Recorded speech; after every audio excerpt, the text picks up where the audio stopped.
There were two highlights of the film: Brian Terry Henry's performance and the action choreography. You're a massive ape. Why is a little girl your best friend? So this loser called Kong has now gone from being in love with a blonde woman to a little girl.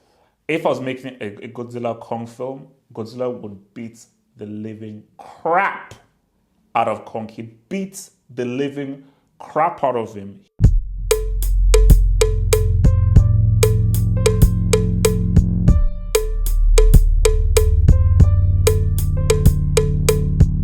Kong is a flipping cheesy loser. Let's start there. I don't care what anyone says. Kong is a freaking loser, and I think that it is insulting that Godzilla had to stoop so low to fight this complete moron. Because that's what it is. Kong is a moron. They made Godzilla a moron. And I said that because I didn't even want to watch this film. Film was alright. Film wasn't as bad as I thought. I wouldn't watch this one because I said again, what am I watching? A big ape who falls in love with blonde woman against a freaking monster that has an unfreaking stoppable beam. So that's what just started over there. But so this loser called Kong has now gone from being in love with a blonde woman to a little girl. So this dude is a pedophile. Again, I don't know, child services and stuff. I just think Kong he's a bit creepy. And I find him creepy. Like, why is your best friend like a little girl? Like, why is that? That's how stupid. I wrote notes. So this is how I'm going to go through this whole review because I made some notes and I want you to now bear with me, man. But I want to just look up because there's an actor in here who I really like. I really like this actor. I want to make sure that I have his name fully right. His name is, because I don't want to get to him yet. His name is Brian. It's Tyree. Yes, Brian Tyree Henry. Brian Tyree. I was right. Yeah, Brian Tyree Henry. Quality actor. I'll get to him there. Best actor in this whole thing. Girl, a Jedi. The little girl. I find it's creepy and unsettling whenever I see little girls in scenarios like this. I find it very creepy and a bit weird when you see little girls who now interact with massive apes. I find that weird and unsettling. But my thing is she a Jedi? How the heck is she communicating with this massive ape? So you put your hand on this wall and say, oh, Kong is sad.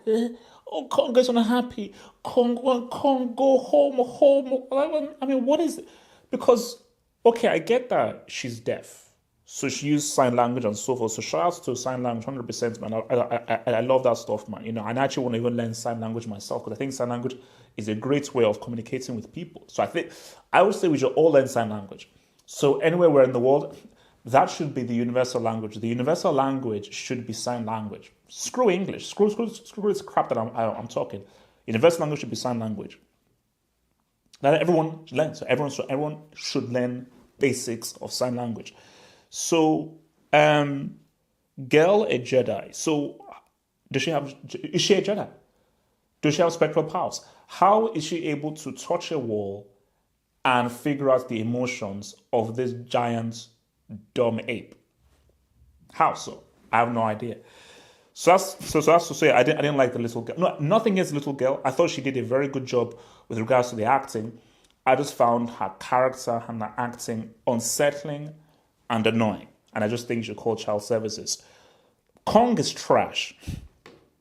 Kong is this dude is a loser. I'll tell you why Kong is a loser. First of all, you're a massive ape and so forth, who is pretty much useless without an axe. So I get that you have good fighting skills.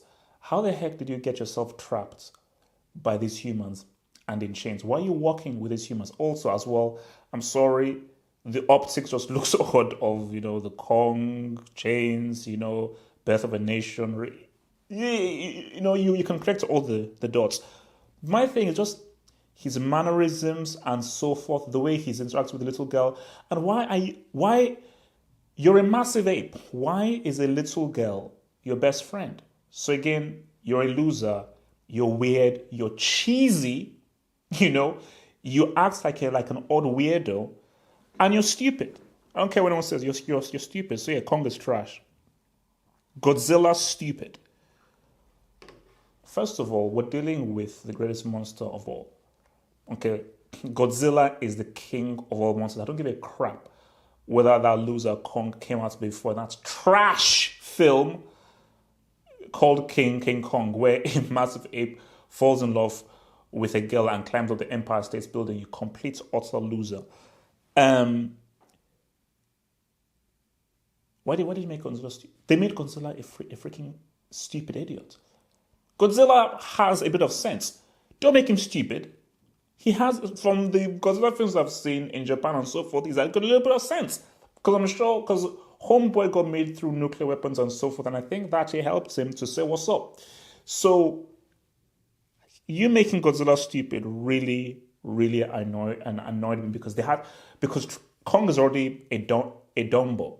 But the only way they can make it simple is if, okay, Kong is dumb, Godzilla is an imbecile. So again, which would rather be dumb and an imbecile? I'd rather be neither, but if I had to choose, I'd rather be dumb than an imbecile, because an imbecile is pretty much useless, which is what they made Godzilla. Story moves super fast, but it's not boring. The screenplay wasn't very good.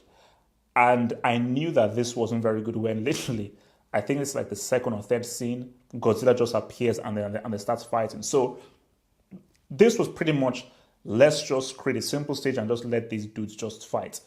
And I'll get to the fighting. But yeah, as thin as a screenplay was that lacked proper pacing or a proper comprehensive build-up, it wasn't boring. So as much as I can criticize that the screenplay being thin, I wasn't bored. And I think the first thing you must do in any film is you must engage the audience and ensure that the audience is fully attentive and you don't lose them. So from that case, I've got to keep a roll with you, man. I was engaged. At no point was I was like, okay, stuff is just moving too quickly. It's too fast. How did we get from this scene to this other scene? Things are just coming at you without there was no time to really breathe. But I was kept engaged. So I've got to give it to them for that. Brian Tyree Henry, really good quality. So I remember him from Atlanta, which most people know him from, but people probably didn't see him in Widows, which is a quality film with Viola Davis. What's it called? Daniel Kaluuya, Colin Farrell, and so forth. Really, really, really good film, and he was also really good in that. But what I liked about his character was, and I think this is, you see, when I used to do acting, because and I used to just look for roles, the annoyance that I had as an actor, just looking for like low budget student films, was every time you look at the listings, like, oh, black thug, black cool guy, black thug. A few would be different, but most of them were just looking at black guys just to play stereotypical roles. And what I love about this role that they had was it's a very unstereotypical role that wouldn't normally go to a black actor. And he played it really well, which is a guy who owns a podcast who is a bit nerdy and very, very obsessed with these monsters. Like, he speaks very quickly. You can tell that he's socially awkward and so forth. Basically, the complete opposite of cool. The complete opposite of, hey, man, black, cool, all that kind of stuff. So I liked how, and the kind of character that they gave him that is totally at odds and totally different from the character that he plays in Atlanta, which is of the very cool, laid-back rapper. So, and I just thought that he acted really well. The jokes landed well. The way that he brought across the character was really well. It was really believable, and I just enjoyed his performance. So yeah, I liked it. Little girl is cheesy. Yes, I hate it. I do not hate her, the actor. I despised the character, Little Girl, because I was like, why does this little girl know so much? And you stupid girl. I don't give a crap. I'll say it.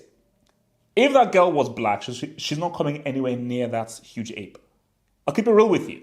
So I was like, mate, why are you running towards this ape? Oh, because you think you can communicate to the ape. The ape is not going to eat you. Oh, yeah, I understand the ape, man. Shut up, man. Little girl was cheesy. How come girl can talk to big ape? So, yeah, how come she can talk to the big ape? Stupid. Good action direction compared to Transformers, understand what is happening. Sorry, guys, look, I wrote this at like, because I watched this from at like 1 a.m., 12 a.m., 2 a.m., so this is just how I wrote it. For me, this I think was one of the best parts.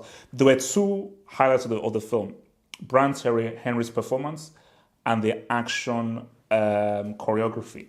I want to get the name of this director because I always want to get his name right. So, Godzilla versus Kong director. Because he did a really good job. So I want to get his name. Adam Wingard. Adam Wingard. I really liked, I mean, because when you watch Transformers or a lot of these like monster films, you can't tell what the heck is happening. I think the big issue of the Godzilla film that came out in 2014 by Garth Edwards was well shot, extremely boring. It lacked any kind of thrust or any kind of urgency. And when you look at Transformers, superb graphics and so forth, too much use of slow motion, and you couldn't tell what the hell was happening because of all of how bad the design was. What I liked about this was you could tell exactly what was happening. There was a story within the fights because I think what makes good quality action choreography are two key things. You could tell what is happening. As intense, as crazy, as high octane things are, you must be able to tell exactly what is happening, who is who, which is what you could tell here. And also, you have to have a story of the fight. So, like, I think one of the best scenes was how, Kong and Godzilla team up against Mecha Godzilla. And Kong obviously has the axe, and it's like, whoa, let me get the axe. And then Godzilla's like, oh, yeah, boom, let me use my beam, which I did like, by the way. Use the beam, boosted up the axe, and then Kong basically slits Mecha Godzilla away. I didn't like that. I didn't like Kong, who I hate, having to help Godzilla. Because it just made Godzilla seem really cheap. I didn't like that. I really didn't like that. So, yeah, I liked it. No, so the action curve, no, it was good. As I said, like, because the CGI was pretty damn good. Didn't like the design of Godzilla. He made it look so much like a monster. As much as I hate Kong, the graphics on Kong were outstanding. Were very, very good. Just the detail they had on him and so forth was amazing. And you could tell that this film was freaking biased. Kong is an American creation, trash film.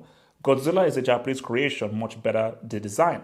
See, the design of Godzilla in a 2014 film was quality. That is the best Godzilla design that I've ever seen, which is the one in 2014. Film was just trash, but that's an amazing design. The design here of Godzilla was awful. He was just like this big blob monster, so it was crap. But they put all of their effort on Kong because they're biased. But the action was great. Adam Wingard did a really, really good job filming the action and just engaging us in caring about what is really happening, taking us through the emotional things. And I think, all the fights were good. When Kong fights Godzilla underwater, over the water amongst the ships, Kong and Godzilla's fights and so forth, which I didn't like because of how they gave so much power to Kong, and they made Godzilla freaking stupid. They made him like, it's as if Kong was like a human being, like as if Kong was like a fully intelligent dude, and they made Godzilla they made him a complete dumbo. Because Godzilla's like, okay, look, I know I've got this amazing beam. I'm not just going to just use the beam anyway. Anyone with a brain cell will know, let me, first of all, get this big dumb ape down on the ground, charge up my thing, then when he's down on the ground struggling, after I've beaten the crap out of him, then I use the freaking beam. But he was like, beam, beam, beam, beam, beam. And Kong was like, no. So I was like, how dumb you are. You're just using the beam, and I'm just going to block you, move the beam out of the way, and just beat the crap out of you, So, and the final thing I said was, I don't like Kong. I hate Kong. The guy's a freaking loser, and so forth. Shout out to, is it Aisha Gonzalez or so forth? I mean, she right. But yeah, look, overall, I think the beauty about this was screw the humans. Like, you see, normally whenever you see these films, the humans detract away from the monsters, but the beauty here was the balance was good. The humans, they did their thing, and they were not too annoying, and I really liked the story. Basically, all of the scenes involving Brian Tyree Henry were really good. So I was actually looking forward to his scenes because he did really, really well. All the human guys were alright, but they didn't detract away from the monsters, and I think the focus was always on the monsters, man. So, but overall, man, I don't like how they did Godzilla, man. I think they did him really badly. If I was making a Godzilla Kong film, Godzilla would beat the living crap out of Kong. He'd beat the living crap out of him. He'd punch him up. Kong will get a few hits, but he'll beat the living crap out of this dude, lay him on the ground, he'll charge up his beam and beam this dude to freaking smithereens. I can say, there's a reason why, just think about it. I'm called the king of monsters. How is the king of monsters going to allow just a big, huge ape who is obsessed with little girls and little blonde women? How am I going to let this freaking loser last a second with me when I'm the king of monsters? So, the living crap out of the freaking dude, man. Kong's a freaking loser, man. Prick dick. Peace out, stay true. Like the vid, subscribe.